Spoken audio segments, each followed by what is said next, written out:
Good morning students. कैसे हो आप सभी। मैं उम्मीद करता हूँ कि सभी जने अपने घर में सेफ होंगे और लॉकडाउन को अच्छी तरह से फॉलो कर रहे होंगे।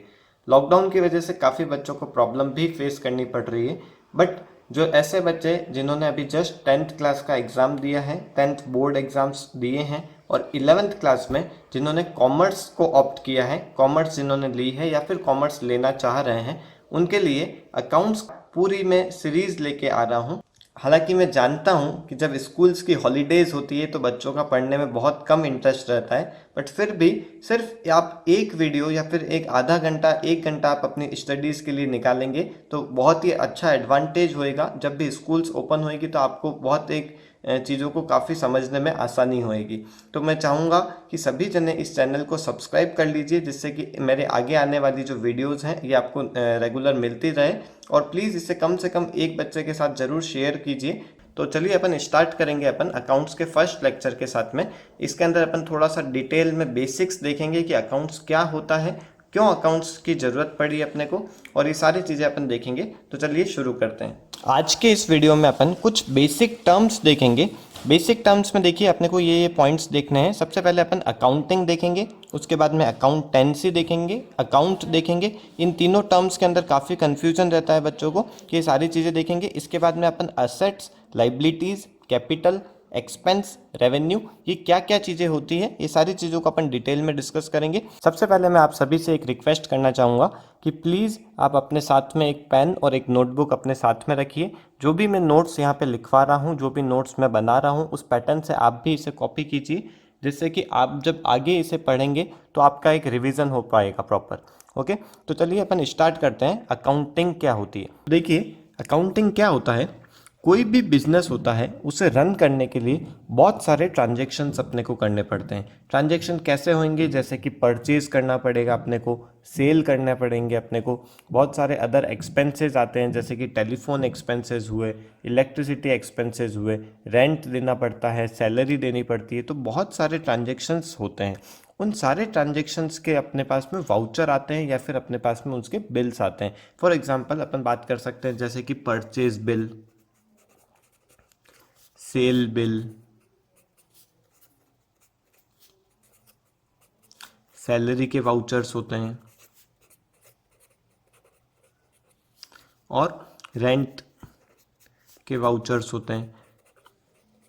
तो ऐसे बहुत सारी चीज़ें अपने पास में ऐसे इकट्ठी हो जाती है। तो ये सारी जो चीज़ें हैं ये अकाउंट्स के लिए क्या है, अकाउंटिंग के लिए क्या है, एक इनपुट है।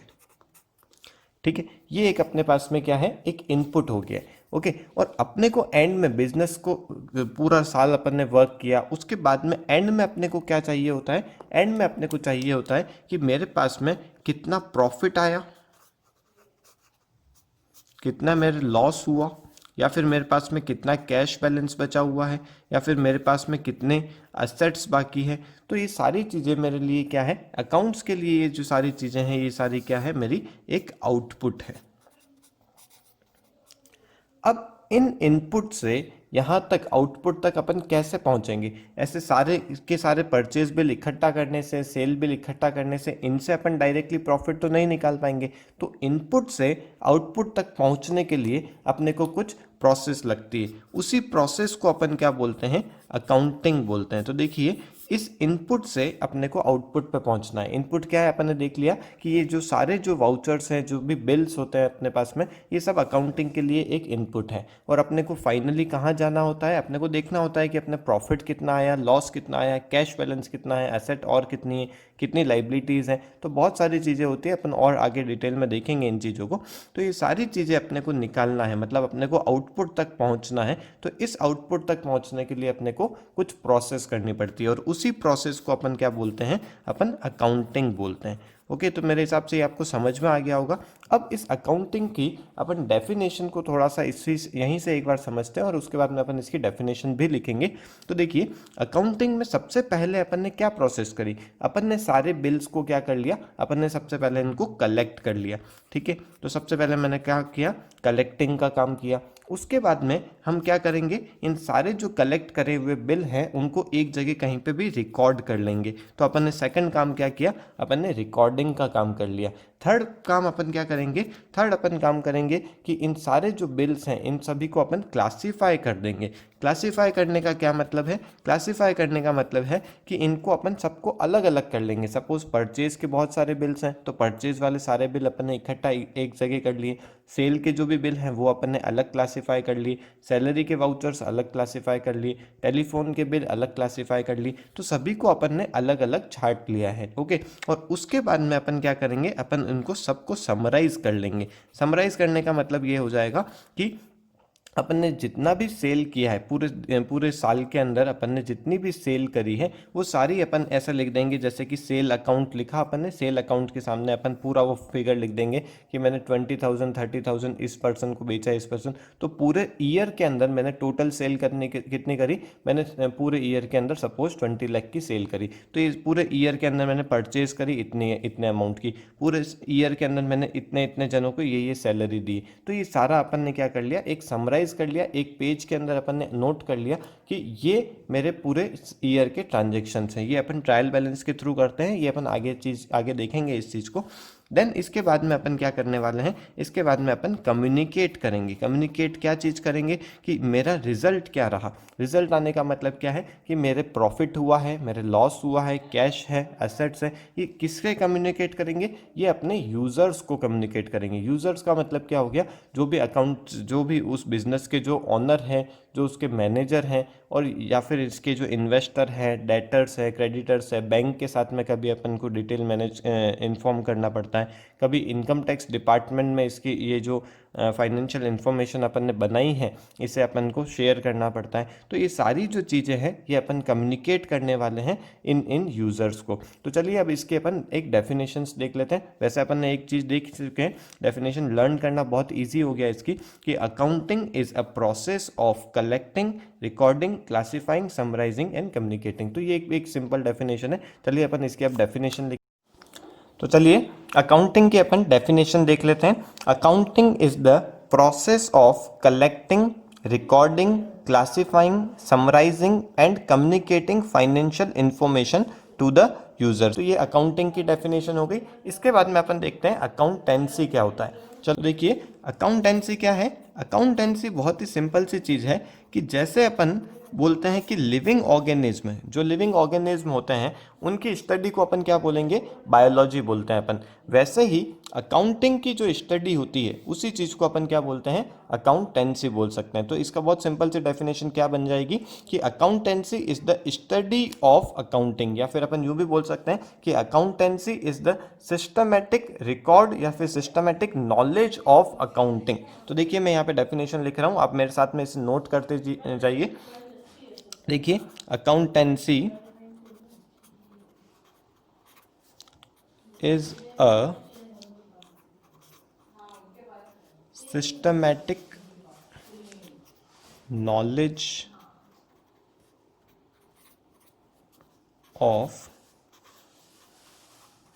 अकाउंटिंग। तो ये बहुत सिंपल सी डेफिनेशन हो गई। देखिए अकाउंट्स एक बहुत ही प्रैक्टिकल सब्जेक्ट है, तो इसमें थ्योरी के क्वेश्चंस कम आते हैं, बट फिर भी अपने को इन सारी चीज़ों का प्रॉपर नॉलेज होना बहुत ज़रूरी है। ये जो छोटे छोटे जो टर्म्स होंगे इन सभी को अपन बहुत ही अच्छे से कवर करने वाले हैं। इसके बाद में अपने को इसके प्रैक्टिकल्स, न्यूमेरिकल क्वेश्चंस भी मिलेंगे। ज़्यादा इस सब्जेक्ट के अंदर न्यूमेरिकल क्वेश्चंस पूछे जाते हैं और थ्योरी का कम वेटेज रहता है, बट फिर भी अपन इसको इक्वल इंपॉर्टेंस देंगे। तो अब देखते हैं अपन अकाउंट क्या होता है। अपन ने दो चीज़ें कवर कर ली, अकाउंटिंग क्या होती है, अकाउंटेंसी क्या होती है। अब इसके बाद में अपन देखते हैं अकाउंट क्या होता है। तो अकाउंट क्या होता है कि एक पर्टिकुलर टाइप के जो ट्रांजेक्शन्स हैं, एक सेम चीज़ के जो ट्रांजेक्शन्स होते हैं उनको अपन एक हेड के अंदर डाल देते हैं, उसी हेड को अपन अकाउंट बोलते हैं। इसका एक एग्जांपल से मैं बताता हूँ। जैसे कि कोई पर्सन है, उसने अलग अलग पर्सन को सेल करी है, ठीक है, उसने ए पर्सन को, उसने बी पर्सन को, सी पर्सन को सेल करी है। अब करा क्या है उसने, हर के अंदर ट्रांजेक्शन उसका क्या है, सिमिलर ट्रांजेक्शन है, उसने हर में क्या किया है, सेल ही करी है। तो जो तीनों की जो सेल है उसको एक पर्टिकुलर हेड के अंदर डाल देंगे, जैसे कि यहाँ पे क्या आ जाएगा, सेल अकाउंट आ जाएगा। इसको और भी अपन किसी भी एग्जांपल से ले सकते हैं कि जैसे कोई मिस्टर राम है, उन्होंने बहुत जनों को सैलरी देते हैं, ठीक है, तो सैलरी के अंदर वो मोहन को भी सैलरी दे रहे हैं, घनश्याम को भी सैलरी दे रहे हैं, किसी भी और भी पर्सन को सैलरी दे रहे हैं। तो हर टाइप के जो ट्रांजेक्शन है उसमें क्या हो रहा है, हर में ट्रांजेक्शन सिमिलर है। ट्रांजेक्शन क्या है, उसमें सैलरी देने का है, तो उसको अपन किसके अंदर डाल देंगे, सैलरी अकाउंट के अंदर डाल देंगे। तो एक पर्टिकुलर टाइप के जो ट्रांजेक्शन है, रिलेटेड जो ट्रांजेक्शन है, उनको अपन एक हेड के अंदर डाल देते हैं, उसी को अपन क्या बोलते हैं, अकाउंट बोलते हैं। इसके एग्जाम्पल मैंने आपको बता ही दिए, जैसे कि सेल्स अकाउंट हो जाएगा, परचेज अकाउंट हो जाएगा, और भी ऐसे बहुत सारे एग्जाम्पल होंगे। तो अपन ये सारी चीज़ें इसको नोट कर लेते हैं एक बार कि अकाउंट क्या है। Account is a summarised record of transactions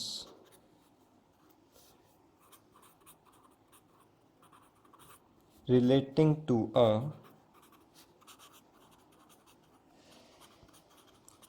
particular head at one place। मतलब एक पर्टिकुलर टाइप के जो ट्रांजैक्शन है उसको एक पर्टिकुलर हेड के अंदर अपन डाल देंगे, तो उसे अपन क्या बोलेंगे, अकाउंट बोल देंगे। इसके अपन एग्जांपल्स नोट कर सकते हैं। एग्जांपल कैसे क्या हो जाएगा, जैसे कि सेल्स अकाउंट। इसका मतलब क्या है कि जो सेल्स होएगी, जो भी अपन A person, B person, C person किसी को भी सेल कर रहे हैं, वो जो सारी जो सेल है वो सारी किसके अंदर आ जाएगी, इस सेल अकाउंट के अंदर आ जाएगी। ऐसे ही और कौन से अकाउंट हो सकते हैं, जैसे मैंने अभी आपको बताया, salary account, rent account, purchase account, furniture account. तो आई होप ये आपको समझ में आया होगा कि अकाउंट क्या होता है। एक पर्टिकुलर टाइप के जो ट्रांजेक्शन्स हैं उनको अपन एक पर्टिकुलर हेड के अंदर डाल देंगे, रिलेटेड जो भी ट्रांजेक्शन होंगे उससे रिलेटेड। तो जैसे मैं फर्नीचर की बात कर रहा हूँ, तो जैसे फर्नीचर के अंदर मैंने ऑफिस की टेबल ले ली, फिर मैंने और कोई मेरे स्टूडेंट्स के लिए मैंने टेबल ले ली, चेयर्स ले ली। तो ये सारी जो चीज़ें हैं ये एक ही पर्टिकुलर एक ही रिलेटेड ट्रांजेक्शन्स हैं, तो वो सारे जो हैं वो मैं फर्नीचर अकाउंट के अंदर डाल दूंगा। ऐसा नहीं कि सभी के मैंने अलग अलग अकाउंट बनाने हैं, टेबल अकाउंट अलग बन गया, मेरा चेयर अकाउंट अलग बन गया, ऑफिस टेबल अलग बन गया। तो ये ऐसे अलग अलग अकाउंट नहीं बनेंगे, क्योंकि ये सिमिलर ट्रांजेक्शन है, वो सारे के सारे किसके अंदर आ जाएंगे, अपने फर्नीचर अकाउंट के अंदर आ जाएंगे। ऐसे ही और भी अकाउंट हो सकते हैं, जैसे कि मशीन अकाउंट, कंप्यूटर अकाउंट। तो इस पैटर्न से अलग अलग अकाउंट अपन इसको बना सकते हैं, ठीक है। तो जैसे कंप्यूटर अकाउंट है, तो कंप्यूटर अकाउंट का मतलब क्या हो गया कि मैं ऑफिस के लिए कंप्यूटर लेके आता हूँ, ठीक है। उसके बाद में मैं एक और कंप्यूटर लेके आऊँगा, तो एक और जब मैं कंप्यूटर लेके आऊँगा तो उसका मैं उसी हेड के अंदर, कंप्यूटर हेड के अंदर ही मैं उसको डाल दूंगा, कंप्यूटर अकाउंट के अंदर ही वो सेकंड कंप्यूटर भी चला जाएगा, क्योंकि वो सिमिलर टाइप का ट्रांजेक्शन। इसके बाद में अपन देखते हैं कि असेट क्या होता है। तो चलिए अब अपन देखते हैं कि असेट्स क्या होता है। असेट देखिए बहुत ही इजी चीज़ है। जो भी अपनी प्रॉपर्टी है, जिस भी चीज़ के अपन ऑनर हैं, वो अपनी क्या होती है, असेट्स होती है। अपन एक सिंपल सा एग्जांपल ले सकते हैं कि जैसे ये नोटबुक है, ये जो नोटबुक है ये क्या है, ये मेरी एसेट है। ये जो कैलकुलेटर है ये क्या है, ये मेरी एसेट है। मतलब अपन जिस भी चीज़ के ऑनर हैं वो अपनी एसेट हो जाती है। तो बहुत ही सिंपल है। जैसे कि कोई मशीन है, वो मशीन मैंने परचेज करी है, तो मैं क्या हो गया, मैं उसका मालिक हो गया हूँ, मैं उसका ऑनर हो गया हूँ। तो वो जो मशीन है वो मेरी क्या हो गई, असेट हो गई। कोई भी फर्नीचर है जिसको मैंने परचेज किया है, तो जो फर्नीचर है वो मेरी क्या हो जाएगा, मेरा असेट हो जाएगा। तो बहुत ही सिंपल डेफिनेशन है इस चीज़ की कि असेट क्या होती है, asset anything, any property which we own, मतलब जिसके अपन ऑनर होते हैं वो अपनी क्या हो जाती है, असेट हो जाती है। तो अपन इसकी चलिए डेफिनेशन लिख लेते हैं एक बार। तो assets are the properties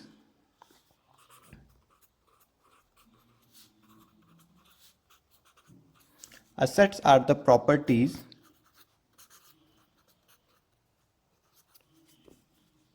owned by a business। तो assets are the properties owned by a business. बहुत ही सिंपल से अपन ने इसको डेफिनेशन में लिख लिया। अब देखिए अपन असेट्स के क्लासिफिकेशन करते हैं कि असेट्स कितनी टाइप की होती है, क्या क्या टाइप की असेट्स होती है। तो चलिए अपन देखते हैं। देखिए कि असेट्स के तीन टाइप्स होते हैं।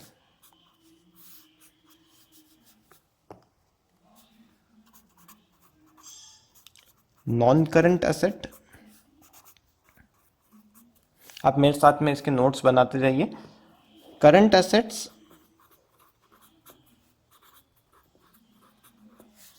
और थर्ड होता है फिक्टिशियस एसेट।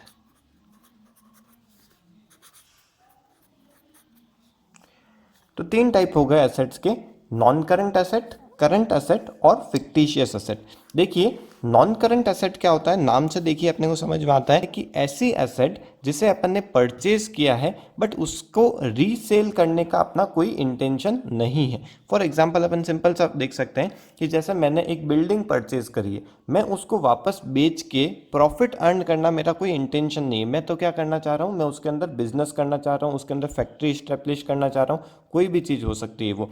ठीक है, सपोज एक और एग्जांपल ले लेते हैं। सपोज मैंने कोई प्लांट एंड मशीनरी ली है या फिर मैंने कोई फर्नीचर परचेज किया है बट उसको मेरे को वापस रीसेल करके प्रॉफिट अर्न करने का कोई इंटेंशन नहीं है, तो वो मेरी क्या हो जाएगी, नॉन करंट एसेट हो जाएगी। उसी का एग्जांपल करंट एसेट का मैं एग्जांपल लेता हूँ।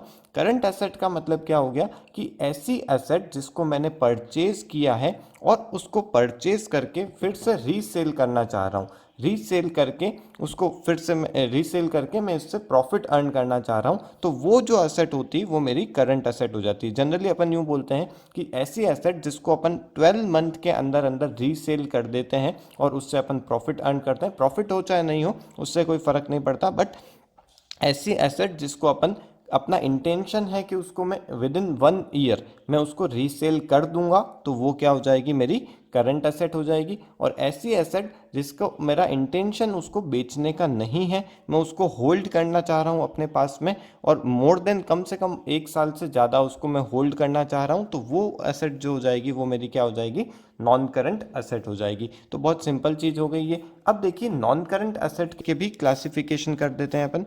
नॉन करंट एसेट फिर से दो टाइप की होती है, कुछ होती है फिक्स्ड एसेट और कुछ होती है इन्वेस्टमेंट। कुछ होती है फिक्स्ड एसेट और कुछ होती है इन्वेस्टमेंट। इन्वेस्टमेंट अपन आपने नाम सुना होगा, जैसे कि अपन बैंक के अंदर फिक्स्ड डिपॉजिट करवाते हैं, एफडी करवाते हैं, ये सारी जो चीज़ें हैं अपनी इन्वेस्टमेंट होती है। और फिक्स्ड एसेट किसको बोलते हैं अपन, फिक्स्ड एसेट का मतलब मैंने सपोज कोई बिल्डिंग परचेज कर ली है या फिर मैंने कोई प्लांट एंड मशीनरी परचेज करी है या फिर मैंने कोई फर्नीचर परचेज किया है, तो ये सारी जो चीज़ें हैं ये फिक्स्ड एसेट हो गई। और इसके फिक्स्ड एसेट को भी मैं फिर से दो पार्ट में क्लासीफाई कर सकता हूँ। तो फिक्स्ड एसेट के दो टाइप से क्लासीफाई कैसे हो सकते हैं, कुछ होते हैं टेंजिबल एसेट और कुछ होते हैं इनटेंजिबल एसेट। देखिए टेंजिबल एसेट कौन से होंगे, ऐसे एसेट जिसको मैं टच कर सकता हूँ या फिर मैं उसको देख सकता हूँ, तो ऐसी एसेट को अपन टेंजिबल एसेट बोलेंगे। तो देखिए जैसे कि यहाँ पे मैं इसका एग्जांपल लिख सकता हूँ, जैसे कि फर्नीचर है। फर्नीचर क्या होता है, जिसको मैं देख भी सकता हूँ, कुछ भी इसको टच कर सकता हूँ मैं। बिल्डिंग, ये भी एक इसका एग्जाम्पल हो जाएगा जिसको मैं टच कर सकता हूँ। अच्छा, इनटेंजिबल का मतलब क्या होता है, ऐसी एसेट जिसको मैं टच या देख नहीं सकता हूँ उसको मैं क्या बोलूँगा, इनटेंजिबल एसेट बोलूँगा। एग्जाम्पल्स हो सकते हैं जैसे कि कॉपीराइट होता है, पेटेंट होते हैं, आपने नाम सुना होगा पेटेंट का भी। तो ये इसके एग्जांपल्स हैं जिसे अपन देख नहीं सकते बट इनकी भी वैल्यू होती है। ठीक है, तो ये सारी चीज़ें अपने असेट्स के फॉर्म हो गए। अब करंट एसेट का भी मैं एग्जांपल लेके बताता हूँ आपको कि करंट एसेट कौन से होते हैं। मैंने आपको जस्ट अभी बताया कि ऐसे एसेट जिसको अपन विद इन 1 ईयर कैश के अंदर या फिर बैंक की फॉर्म में उसको रियलाइज कर सकते हैं, तो वो ऐसे एसेट को अपन क्या बोलेंगे, करंट एसेट होंगे। विद इन 1 ईयर अपन इसको कैश के अंदर कन्वर्ट जिसको करा सकते हैं। तो जो कैश है वो तो अपना करंट एसेट हो ही गया, बैंक बैलेंस है वो अपना करंट एसेट हो ही गया।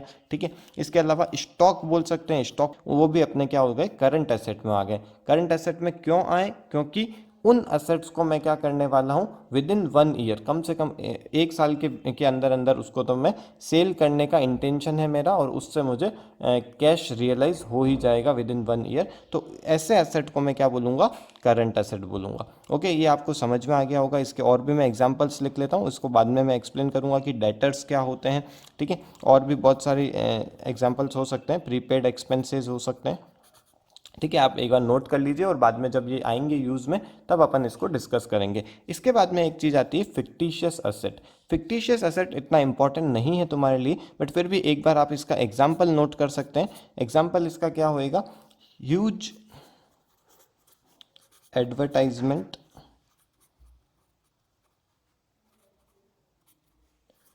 एक्सपेंसेस। ठीक है, और भी इसके और एग्जांपल्स हो सकते हैं, बट अभी आप सिर्फ इसका एग्जांपल नोट कर लीजिए। फिक्टिशियस एसेट के बारे में मैं इतना बोलूँगा कि ऐसी एसेट जो ना टेंजिबल होते हैं ना इंटेंजिबल होते हैं, इनकी कोई वैल्यू नहीं होती है, बट इसको अपने को राइट ऑफ करना होता है, तो इसको एक बार के लिए अपन फिक्टिशियस एसेट के अंदर रिकॉर्ड करते हैं। इसके और भी आप एग्जांपल ले सकते हैं, एग्जांपल जैसे loss on issue of debenture.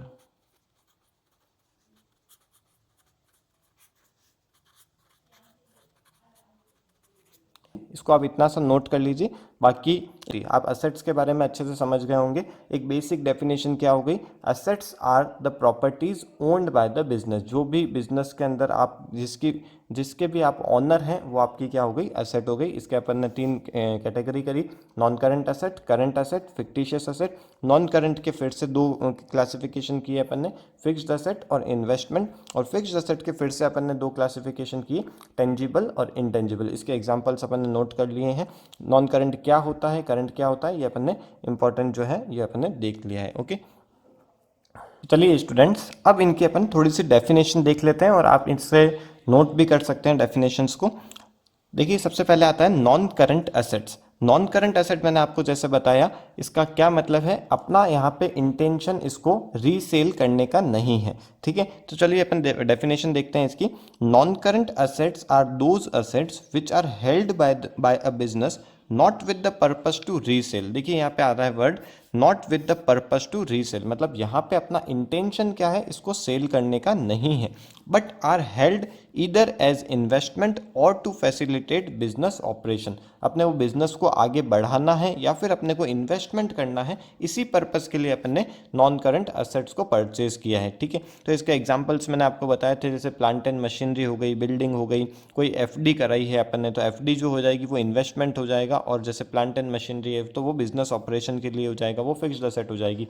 फिर मैंने इसमें बताया था आपको कि नॉन करंट एसेट के 2 कैटेगरी हो सकती है, जैसा कि एक फिक्स्ड एसेट होती है और सेकंड होती है इन्वेस्टमेंट। तो चलिए पहले देखते हैं फिक्स्ड एसेट क्या होती है। तो fixed assets are those non current assets of an enterprises which are held not to sell, resale नहीं करना है अपने को, but with the purpose to increase its earning capacity. अपने को बिजनेस में अर्निंग बढ़ानी है, अपने को बिजनेस अच्छा रन करवाना है, इसलिए अपन क्या करते हैं, ये फिक्स्ड एसेट्स को परचेज करते हैं। मैंने इसका एग्जाम्पल बता ही दिए हैं आपको, जैसे कि प्लांट एंड मशीनरी हो गया और भी और फर्नीचर होगा, ये सारी जो चीज़ें हैं ये फिक्स्ड एसेट के एग्जांपल होते हैं।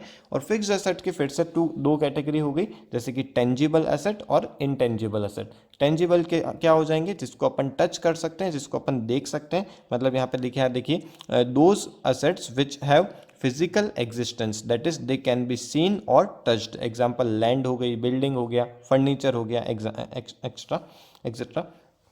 इंटेंजिबल एसेट्स कौन से हो गए, intangible assets are those assets which can not be seen or touch, जिसको अपन देख नहीं सकते बट उसकी वैल्यू होती है। एग्जाम्पल क्या हो गई, जैसे गुडविल हो गया, पेटेंट हो गए, कॉपीराइट हो गए, ये सारे इसके एग्जाम्पल्स हो गए। अब इसके बाद में अपन देखते हैं कि इन्वेस्टमेंट क्या होता है और करंट एसेट और फिक्टिशियस एसेट क्या होते हैं। चलिए,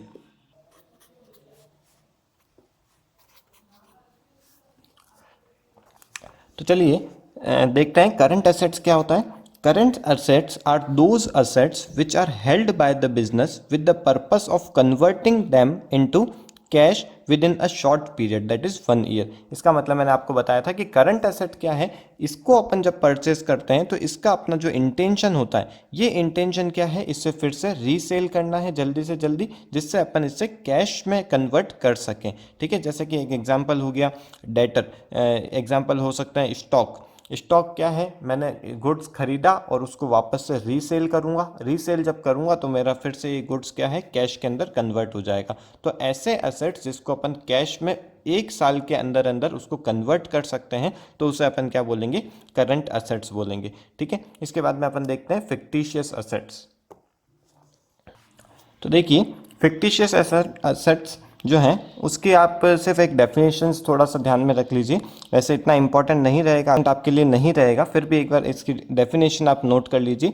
those assets which are neither tangible asset nor intangible asset, मतलब ना ये टेंजिबल एसेट है नॉर ना ये इनटेंजिबल एसेट है, इनकी वैल्यू कुछ नहीं होती है एक्चुअल में, they R losses not return of. ये कुछ लॉसेस होते हैं जो एक ही अकाउंटिंग ईयर के अंदर रिटर्न ऑफ मतलब राइट ऑफ नहीं होते हैं, इसलिए अपन इसको फिक्टिशियस एसेट बोलते हैं। इनकी कोई एक्चुअल में वैल्यू नहीं होती है। ठीक है, आप इसे बस एक बार नोट कर लीजिए। और इसके बाद में अपन देखेंगे लाइबिलिटीज़ क्या होती है।